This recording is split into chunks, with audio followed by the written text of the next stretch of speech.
this comes back to the whole bold thing. You can have reasons or results. You can't have both, right? There's reasons why you're not going downtown. Okay, say this again.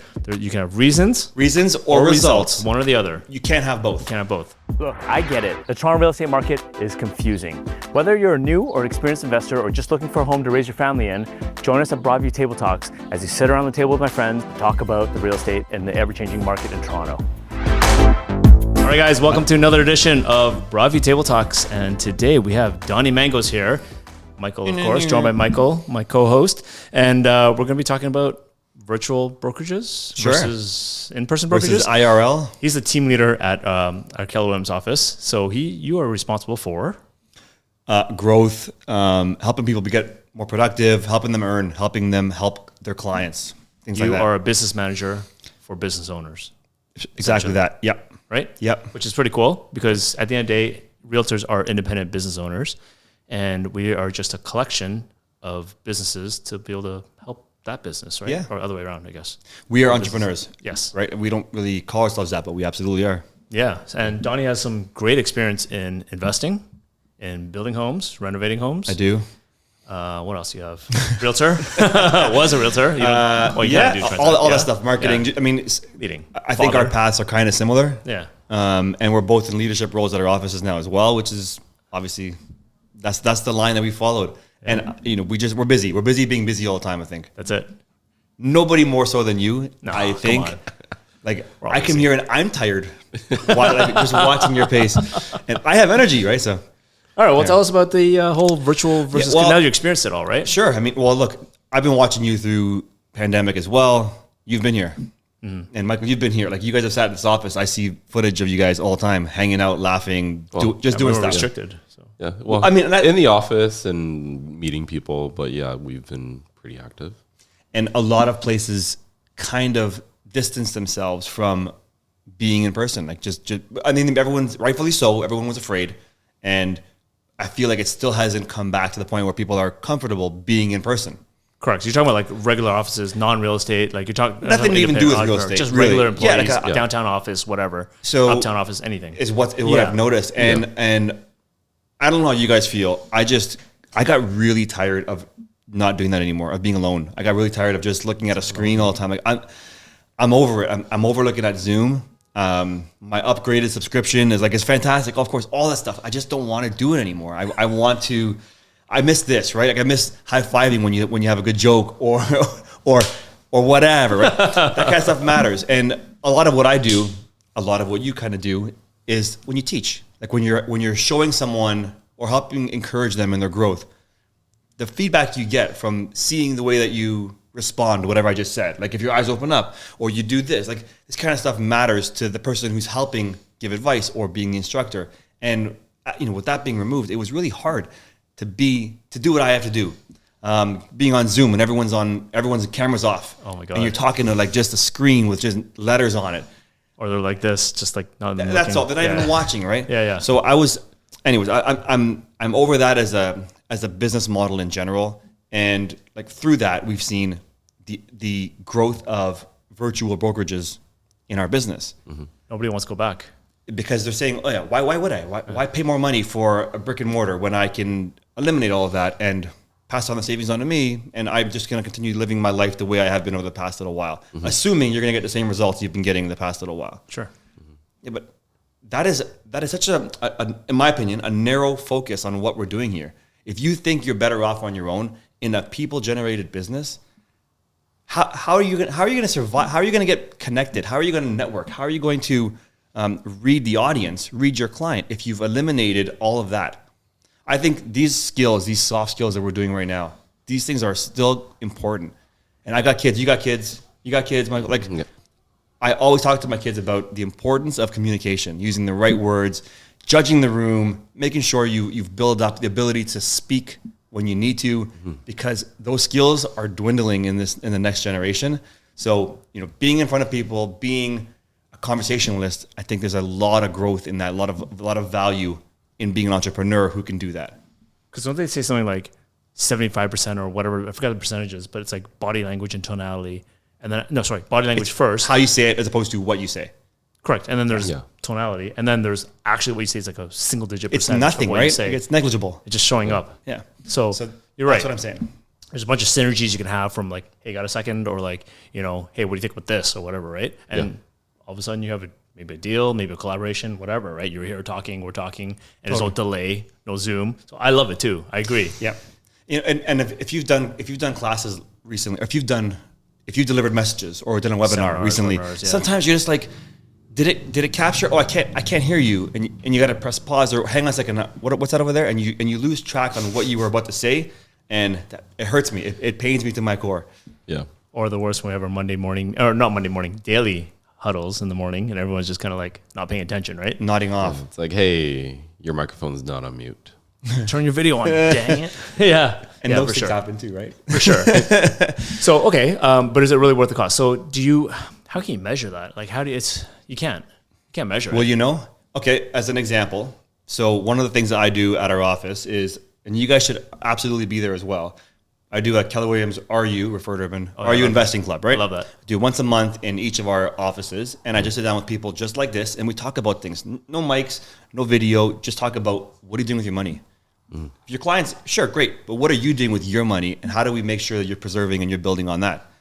And it's just an open forum, honest about your RSPs or your ESPs, or you want to get in property investment. How do you start?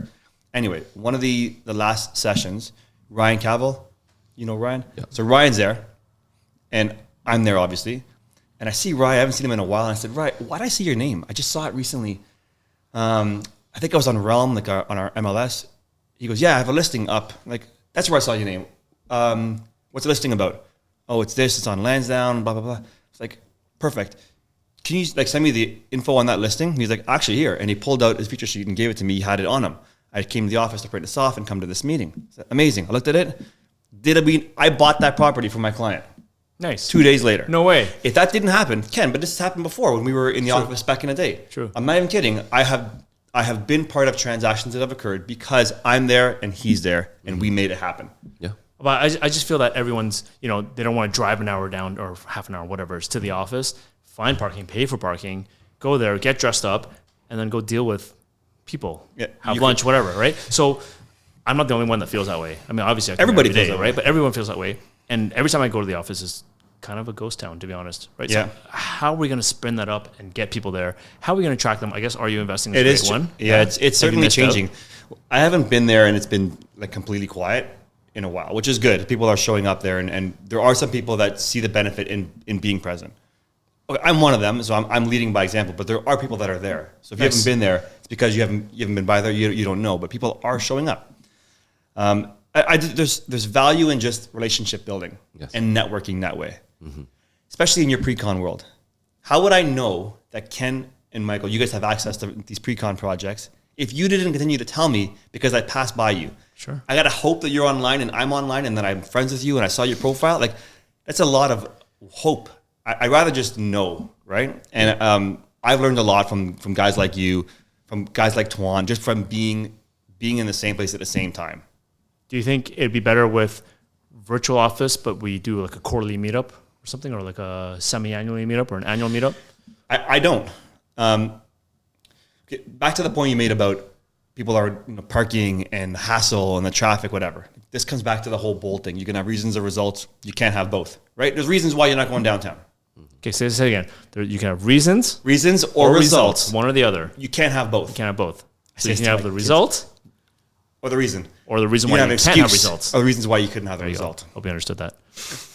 You can have reasons or results and you can't have both. That's right. That's right. And we don't say word but, right? It's and. And you can't have both. Communication is key. I love these things, but it's the truth. Though it is the truth. So that's how. That's how I feel about that. Okay. Virtual and not virtual. That's your mission.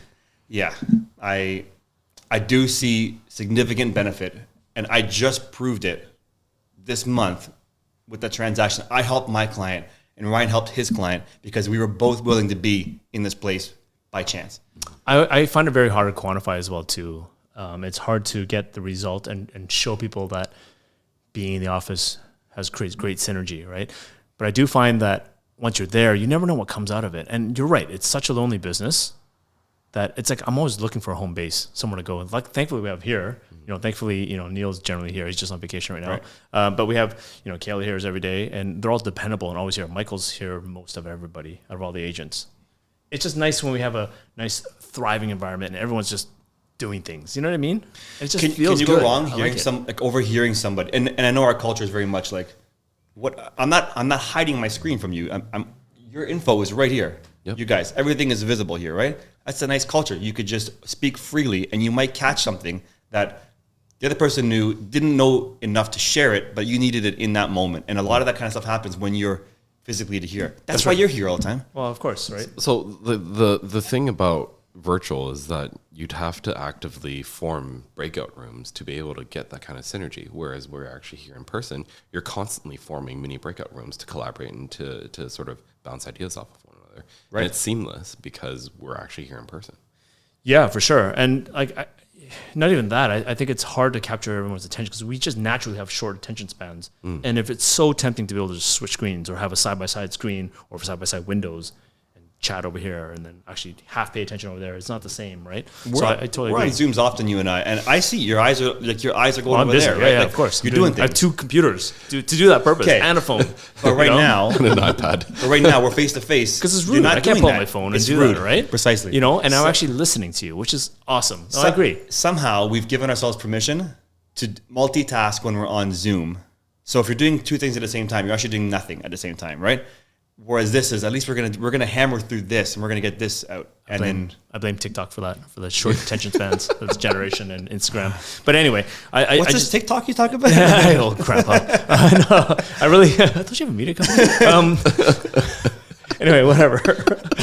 We'll talk about that later. I like preaching to the choir. I think everybody should be in the office to collaborate as well. Whether you're an introvert or an extrovert, human beings in general, it's proven that we're social beings and we need to be around other people to thrive. Agreed. Even if you're the most extreme introvert, it's solitary confinement as a prison sentence exists for a reason. Yep. Nobody wants that. So I think everybody should be together in the same office. I totally agree. It may not have to be like full time all the time. I get that part. But you should we crave this. Why are we denying ourselves this? Because we don't want to park. That's kind of what it comes down to. We don't want to commute. We want to park. You don't live very far. No, I don't. I don't live very far. I bike here. You don't live very far. He lives the closest. Okay. So even if it's 20 minutes, half an hour, even if it's a subway, if that ends up being what it is, like an hour and a half, even whatever. There's so much. If you look at it like a hassle, it's going to be a hassle. But if you look at it as an opportunity, it's going to be an opportunity. True. Because during that time, you could listen to podcasts, read audiobooks, whatever you want, right? And I missed that a lot. I was going from listening to audiobooks on these drives to commute all the time, and then I just stopped when COVID happened. There's 0 podcasts. There's zero audiobooks because I had no time. There's something about getting ready and showering, whatever, changing. I'm dressed like a bum today because I'm moving. Amazing, buddy. I'm moving, but so I got a lot of things to do. But normally if you're dressed up, it just feels good. You feel more powerful, right? So it's kind of nice to have that get up, that normal routine. Now, I don't want to make this about work from home versus being in the office or anything like that. Just something I talk about in the brokerage. That's all it is. That's all it is. This is a discussion, and I think it starts with this: just saying, what do we need? We're also in a business where, we all sell real estate. We physically have to go to the places that we're selling. That's part of what we're being paid to do here. Inspect, present. And we're making it a hard time. We're not doing the same service to ourselves to show up and be there in person for ourselves. We're only choosing to do it for clients. But if a client called you and said, I need you to meet with me for coffee, you're going to go to this coffee. You're going to do this. Or a glass of wine. You're going to go out to this thing. Why aren't we committed to ourselves the same way we're committed to our clients? I don't know. I mean, you have to work on yourself in order to be who you need to be for them. Yeah. So this is just another way to get better. You know what I used to love with a team leader? Jamie Purvis. He used to do like a business review for every single person, whether it's quarterly, whatever cadence it is. And it's kind of what we're talking about this morning in our daily huddles. Okay. We have to do some sort of constant review of your business and see where you can help in terms of coaching, right? As a leader. Yeah. Plug those gaps. Yeah. So there's a lot of skills that everybody has that needs. Always constantly learning, should always be constantly learning. Not everybody constantly learns, but if you make it a mindset to be able to constantly learn all the time, you never know what you're going to get from the collaboration beside with wherever you're at. And doing that in-person review, I think, is so important, so critical. Yep. It's worth it. Even if the person who's doing it is not even like at a different level, even if they're peers, just to have a soundboard and then vice versa, like just to have that connection, it's valuable. True. I know you because you sat next to me in the office at one point. That's true. Is it fair to say? Yeah. And like now we're good buds because of all of this, right? Yeah. And we've seen each other grow. I've helped you, you've helped me, and so on and so on. And we're humans. Like that's what we need. Like that's who we are ultimately. Another thing I noticed. Have you noticed, like, as you get older, I ask people about what they want to do. Like once they get to the point where they're established and they've got some money and they've figured out their life plans and stuff, nobody wants to just stop doing stuff. They just want to, they kind of shift the focus. And I find that people, as they get older and older, myself included, the things you want to do are usually in service of others. Well, Isn't this crazy? Like, absolutely, because you've been there, done that for yourself, and it's not exciting to do those things anymore. but so even it's if, for everybody else, for the joy in like, other people's faces. you're earning so you can do things to help others. And it's nonstop. It's amazing. What a definition of a leader is. I don't think really. my kid does that though, but They're just starting out and they haven't experienced it. So they want to go experience. They want to go to birthday parties. They want to play with a balloon or whatever it is, right? Well, like they're older than that. But you know what I mean, right? Yeah. Mine are. So like they want to have that experience. But us, we've been there, like whatever. Name the experience. It's like whatever, right? I used to crave skydiving. I haven't done skydiving yet, but like I don't crave anymore because I've already had other thrills, whatever. You know what I mean? Like I want to see the happiness through my kids' eyes, my family members' eyes, my staff's, my team, everybody. I want to see them do well. I want to see. You just pulled off a team. Together, everyone achieves more. You're holding each other up. Yeah, there's no. You're the ultimate Kenyan. There's no I in team, right? But there's a me. But anyway. Joking. That's a good one. No, for sure. I want to see everyone do well. It's flooding tide raises all boats, or whatever we call it. I think it's a Greek thing, isn't it? Everything's a Greek thing, just so you know. No, for sure. You're welcome, internet. I think the synergies totally make sense. Yeah. Let's shift focus. Yep. Outside of the brokerage, let's talk about your business. Talk about real estate investing. What are you seeing right now? It's uncertain times. Everyone's kind of scared. So what we've seen is the increase in rates has led to a reduction in the price of real estate. And in that swap, because these things do work interchangeably, in that swap, it's made the monthly carrying cost higher today than it was when prices were higher with lower interest rates. And the perfect storm happened through COVID when as an investor who had a rent income property and you're renting it out, rents went down along with prices going up. It was very difficult to try and find the right investment property if you were looking at making cash flow, which is like it's the first rule on every property that you look at. It should say you make money each month. Like You disagree, but anyway. I know, but in the books that are written and published, Yeah, sure. a lot of them start with make sure that the property you buy has positive cash flow before you do anything else. Start with cash flow. And if you can't find it, Yeah, for sure. And I know you and I have made investments that do not comply with that. Correct. We're fully aware of what we're doing, Correct. but that's what these books say. Okay. And then when rents finally started creeping back up and prices were rising still, rates were on the rise. Everything where it's ended up now with the rates on the rise, prices dropped a little bit, and then rents are coming up. It's still a difficult ask to be an investor to try and find something in Toronto today. Yeah. I think there are many opportunities elsewhere. Toronto is difficult. They're not impossible. There's this many people, this big a city, there's always opportunity. And whenever there's change like this, there's always opportunity. It's just harder to find those.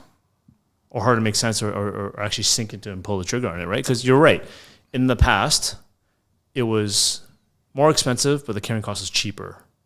Right? Whereas now it's cheaper, or maybe a little bit of discount. Those that have to sell will sell, and those that aren't are holding out. Yep. And in general, everyone's holding out. So prices haven't dropped that much.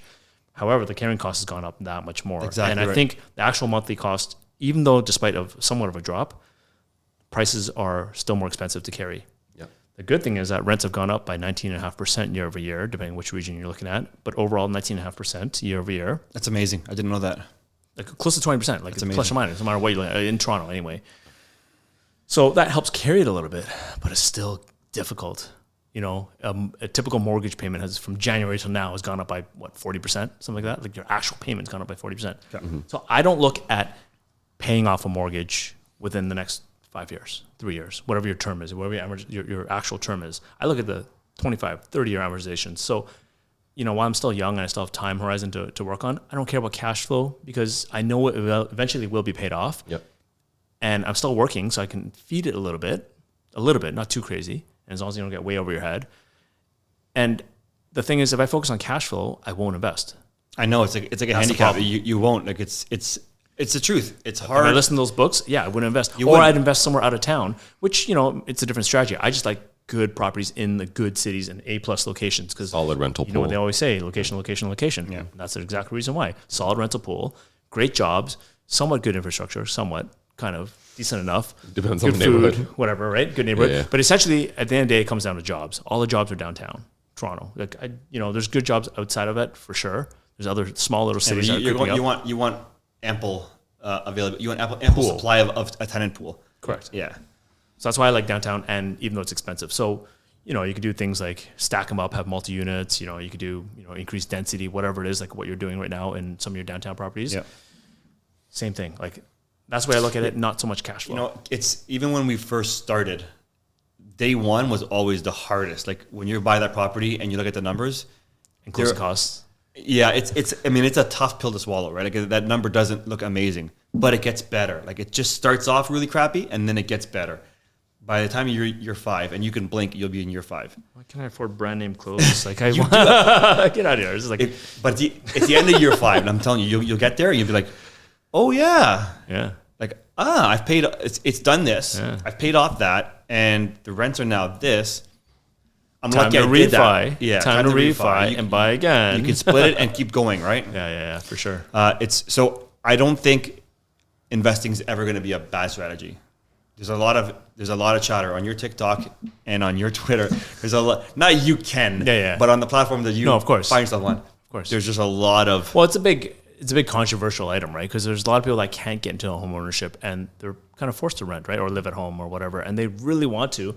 So they're hoping and praying for the price to drop. Like you see a lot of these Facebook forums and whatever, Reddit and all that stuff. Yeah, a lot of people are just anti-market. They're happy if the interest rates go even higher because they want to see the whole world burn and crash because they can't get in. But then when the whole world crashes and burns, there's going to be no jobs. They'll be unemployed. They'll be laid off. The economy is crazy. Inflation's out of control. And they won't buy anything anyway. So they're just like anarchists. You got to stop listening to that stuff. And that's why the media is so bad. You can't listen to it. You got to really focus on... Anyway, the whole point is that I think...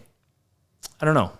You just have to do it. You just have to get started. It's like having a baby. There's never a good time. Like if you actually try to plan it and say, this is right now is perfect... Good luck with that, right? I got news for you. It isn't perfect. That never happens. And it wouldn't happen. And and so if you're waiting for it, you'll just keep delaying it. But life happens when you're busy making other plans, right? So like a commercial. But yeah, no, exactly it. And then you look back and you think, oh wow, this is actually pretty good, right? Yeah. On that vacation and wherever you're at, where you just came from. It's like nice. Yeah. This is awesome. Florida or whatever. I was in Greece. That's what it was. Anyway. That wasn't just. I mean, it's kind of I'm wearing long sleeves now. It's getting chilly out there today. Still nice. Those moments are nice. And we live. I don't know. I remember from this rom-com way back in the day. It was like we live our lives for in between these photo book memories. I'm butchering Interesting point. But right, like life is not always rosy. It's just from picture to picture, it looks great. Yeah. But that's what life is, right? It's the challenge. I love it. I never thought about that. Yeah, it's like you're looking at a photo album kind of thing, and you just have photo albums of great times. Great, bad, great, bad, or not bad, but tough, I should say, or challenges or whatever. But that just makes it life. If it was great all the time, it wouldn't be fun. If you're born Prince, whatever, Charles or something, sure, life would be great, I'm sure. But if I'm sure he just gets desensitized to things, right? You see that meme where he's like, he's never tasted sour to know what the sweet tastes like in comparison. I think you need to. I'm sure he has his own challenges too. But everybody, I think it truly makes you, the challenges you go through. And I think it's like working out. Like you fall in love with that pain, the pain and pleasure principle, right?